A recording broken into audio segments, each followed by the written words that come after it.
Hi all. I've been getting a lot of comments from people asking me questions about the Newman motor that I built, or I should say the 6 Newman motors that I built, because that's how many I've built, at least 6 of them. I'm sorry I'm not able to get back to everybody, but let me answer some of the questions in this video here. Somebody wanted to know what voltage I ran my Newman motor at. Well, let me go into that a little bit. I'll start with the 50-pound coil that I had on one of my Newman motors. The 50-pound coil had a 12-gauge wire on it, and because it's such a thick wire, I was able to run that motor on a 12-volt battery. Now that particular motor, I remember building a special commutator for it, and that commutator actually reversed the polarity going into the coil every 180 degrees of rotation.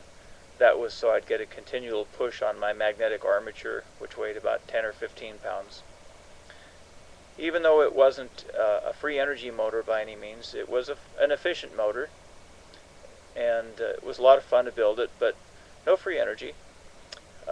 One of the other motors I built, I used 30 pounds of number 30 gauge wire, and I ran that motor, I think it was about 250 volts. I snapped a bunch of 9-volt batteries together in a series circuit, and I was hoping to get free energy out of that too.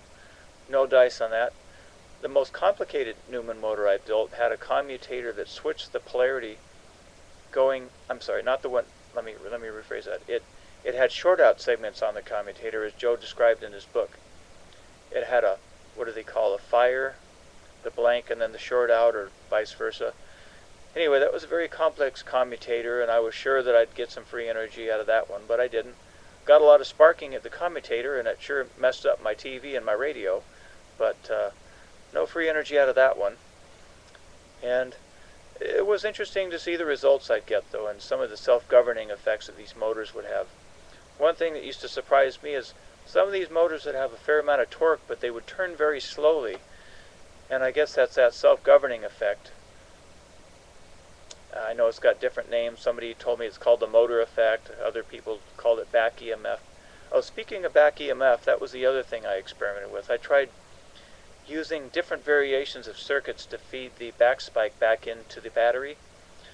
And in one case I used a neon light, so when the back spike was big enough to arc across the neon light, it would go back into my battery.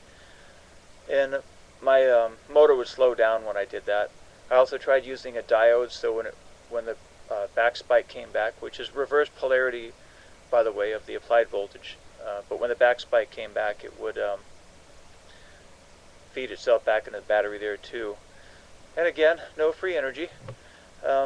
What's finally convinced me that Joe was hiding important data from the public was when he'd do these public demonstrations, he'd always leave out important data. He'd talk about how much current his motor used, or how much voltage, but he wouldn't talk about the overall power going into the motor most of the time. So that was a little discouraging. And look, a lot of you think I'm mistaken, that I'm not understanding Joe, or I'm working for the oil company or something like that. Hey, if you think that, go ahead, build the thing, prove it to yourself. I'm not against experimenting. But Joe is milking the public as far as I'm concerned. Now, he did get some interesting results out of some of his motors that are possibly worth looking into, but I described what I think that's about in my other video. If you've seen the other video that Joe produced where it shows that car of his going so many feet, and then the battery has still has 12 volts in it after an hour running or whatever it was, that doesn't mean anything, because a 12-volt battery is considered fully charged when it's 12.6 or 12.7 volts. And when it's down to 12.1, from what I recall, that's pretty much discharged. So to rave about the fact that this thing still had, 12 point whatever volts in it after running for an hour, that doesn't mean anything. That car he had wasn't going that fast. While I'm talking Joe down here, I thought I'd show you one of my little gizmos I made here. Little levitation toy. Nothing more than a neodymium magnet here with a little old circuit board glued on top just for the fun of it. Just a little conversation piece. It's hooked on by a thread here, going from the base. Anyway, another little gizmo I've got, a bunch of magnets here. shows how the aluminum and the magnets have an interesting attraction as long as this thing's moving, and when I let go of this aluminum channel, it just floats down the path here. That happens from the current that's induced in the channel as this thing moves by here. Oops. People don't believe that this aluminum doesn't have any steel in it when I do this demonstration in my shop. But anyway, fun little experiment. Let me say this about Joe. Joe's an interesting man. While I've got a lot of unkind things to say about the man, he's an interesting guy, and I admire the way he challenges physics, even though the books may say it can't be done. And I think everybody should do that sort of thing. I also think Joe, in spite of the fact that he's a con man from what I've seen, he can be a deep thinker at times, and if you listen to some of his theories about the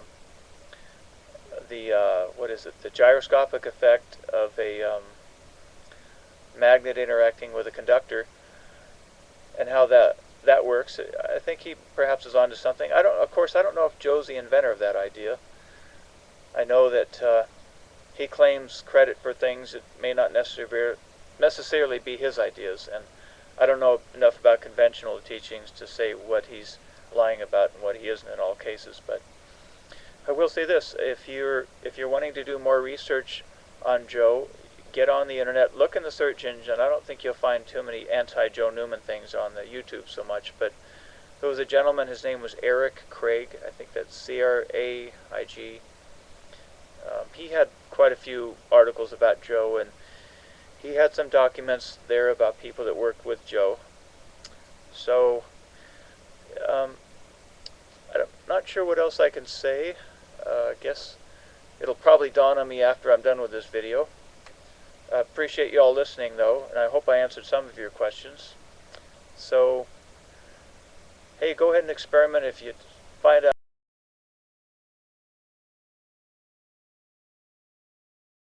any free energy. I see the video froze for a second. I'm just going to say, if you discover anything, let me know, but I think there's a whole lot of con men out there trying to impress people with motors that don't really work. So, thanks a lot.